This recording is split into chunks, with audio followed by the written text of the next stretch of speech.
जय हिंद दोस्तों, स्वागत है आपका। आज के क्लास में हम लोग देखने वाले हैं बाल विकास यानी सीडीपी से विगत वर्षों के सीटेट एवं एस्टेट के महत्वपूर्ण प्रश्नों को। तो चलिए स्टार्ट करते हैं। पहला सवाल आपके स्क्रीन पर कि विकास कभी ना समाप्त होने वाली प्रक्रिया है या विचार किससे संबंधित है।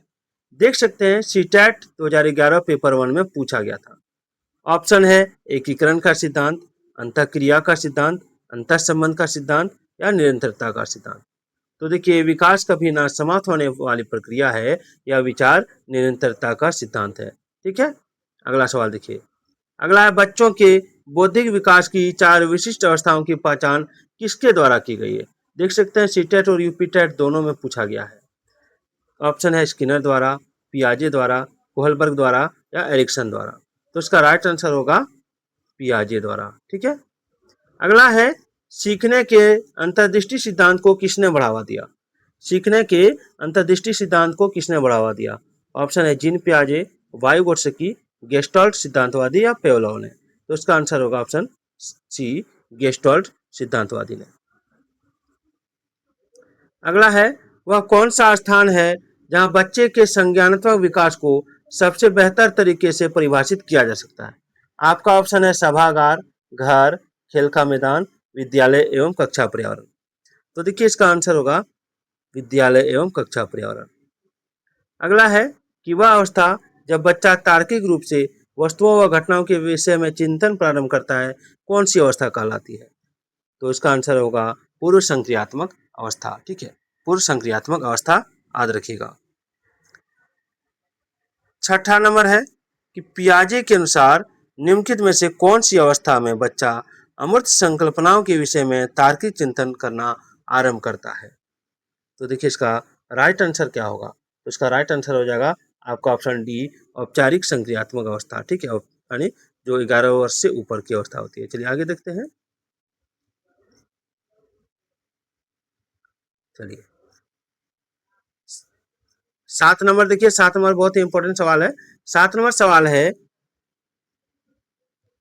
एक मिनट, ठीक है, कि बच्चे दुनिया के बारे में अपनी समझ का सृजन करते हैं, इसका श्रेय किसको जाता है। बच्चे दुनिया के बारे में अपनी समझ का श्रेय सृजन करते हैं, इसका श्रेय किसको जाता है।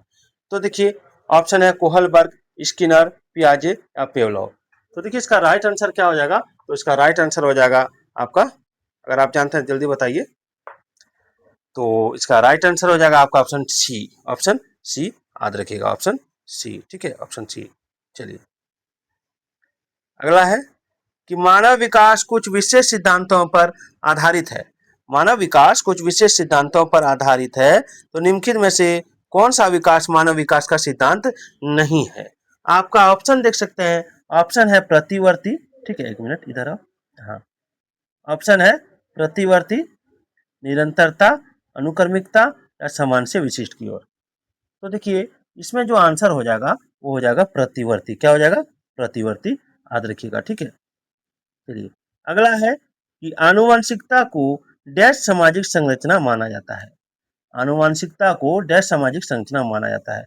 ऑप्शन है स्थिर, ठीक है, स्थिर, प्राथमिक, गौण या गत्यात्मक। इसका आंसर क्या होगा। इसका आंसर हो जाएगा स्थिर, याद रखिएगा। क्या हो जाएगा, स्थिर। ठीक है, चलिए अगला है कि पियाजे के अनुसार, पियाजे के अनुसार, जरा इसको मैं ऊपर कर लेता हूँ, इसको छोटा नहीं करने से पूरा ऑप्शन नहीं दिख रहा है ना, ये है, ये, हाँ। चलिए सवाल देखिए। सवाल है कि पियाजे के अनुसार, ठीक है, पियाजे के अनुसार विकास की पहली अवस्था जो जन्म से लगभग 2 वर्ष आयु तक होती है के दौरान बच्चा सबसे बेहतर क्या सीखता है। ऑप्शन देखिए, ऑप्शन है भाषा के नए अर्जित ज्ञान के अनुप्रयोग द्वारा, इंद्रियों के प्रयोग द्वारा, निष्क्रिय शब्दों को समझने के द्वारा या अमूर्त तरीके से चिंतन द्वारा। तो देखिए बहुत ही इंपॉर्टेंट सवाल है, बार बार परीक्षा में दोहराया जाता है ना। तो इसका आंसर क्या हो जाएगा, अगर आप जानते हैं तो कमेंट कीजिए। तो इसका आंसर हो जाएगा आपका ऑप्शन बी, इंद्रियों के द्वारा, इंद्रियों के प्रयोग द्वारा। ठीक है, चलिए अगला सवाल देखिए। अवधारणाओं का विकास, अवधारणाओं का विकास मुख्य रूप से डैश का हिस्सा है। किसका हिस्सा है। ऑप्शन है सामाजिक विकास, संवेगात्मक विकास, बौद्धिक विकास या शारीरिक विकास। देख सकते हैं सीटेट 2011 पेपर 2 में पूछा गया था। तो देखिए इसका आंसर होगा ऑप्शन सी, बौद्धिक विकास, बौद्धिक विकास। ठीक है, चलिए 12 नंबर की बच्चे के उचित विकास को सुनिश्चित करने के लिए उसका स्वस्थ शारीरिक विकास एक महत्वपूर्ण पूर्व आवश्यकता है। यह कथन क्या है, गलत है या सही है? तो मैं डायरेक्ट आंसर बता देता हूँ। इसका आंसर हो जाएगा सही है। क्या हो जाएगा? सही है, क्योंकि शारीरिक विकास विकास के अन्य पक्षों के साथ अंतः संबंधित है। ठीक है, चलिए अगला सवाल देखिए। देखिए बहुत ही इंपॉर्टेंट क्लास चल रही है, क्लास को बंक नहीं कीजिएगा। ये देखिए बार बार परीक्षा में दोहराया जाता है, खिलौनों की आयु किसे कहा जाता है? खिलौनों की आयु किसे कहा जाता है? ऑप्शन है पूर्व बाल अवस्था, उत्तर बाल अवस्था, शिशुआवस्था, इनमें से सभी। तो देखिए खिलौनों की जो आयु होती है वो पूर्व बाल अवस्था को कहा जाता है। किसको कहा जाता है? पूर्व बाल अवस्था को, है ना। चलिए 14 नंबर सवाल देखिए कि निम्न में से कौन सी पूर्व बाल अवस्था की विशेषता नहीं है? निम्न में से कौन सी पूर्व बाल अवस्था की विशेषता नहीं है?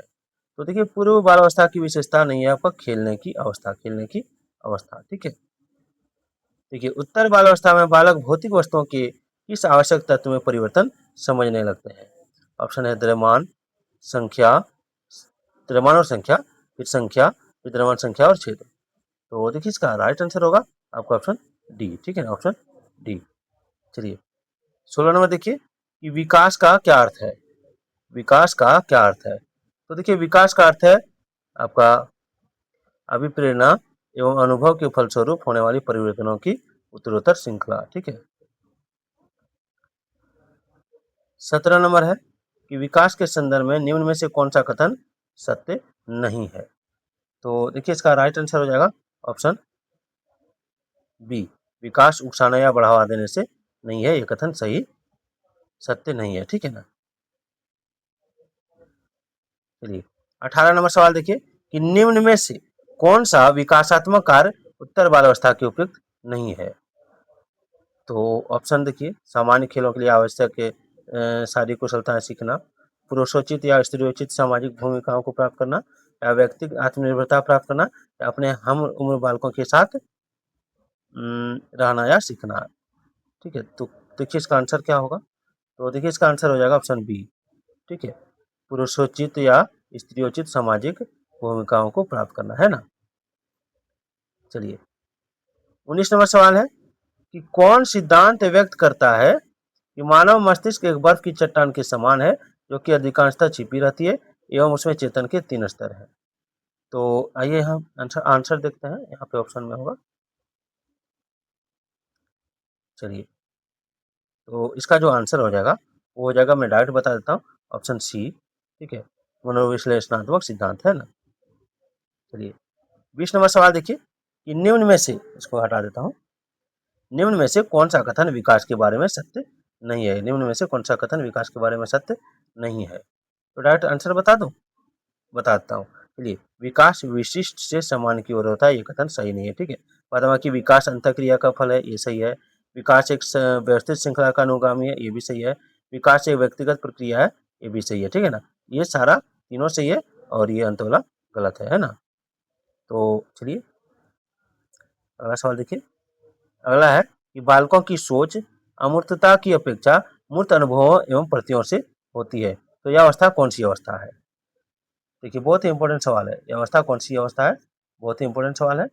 मैं डायरेक्ट आंसर बता दूं, डायरेक्ट आंसर हो जाएगा 7 से 12 वर्ष तक। ठीक है, 7 से 12 वर्ष तक। चलिए आगे दौड़ते हैं। अगला है कि मानव विकास किन दोनों के योगदानों का परिणाम है? तो देखिए आंसर बताता हूँ, वंशक्रम एवं वातावरण का, है ना।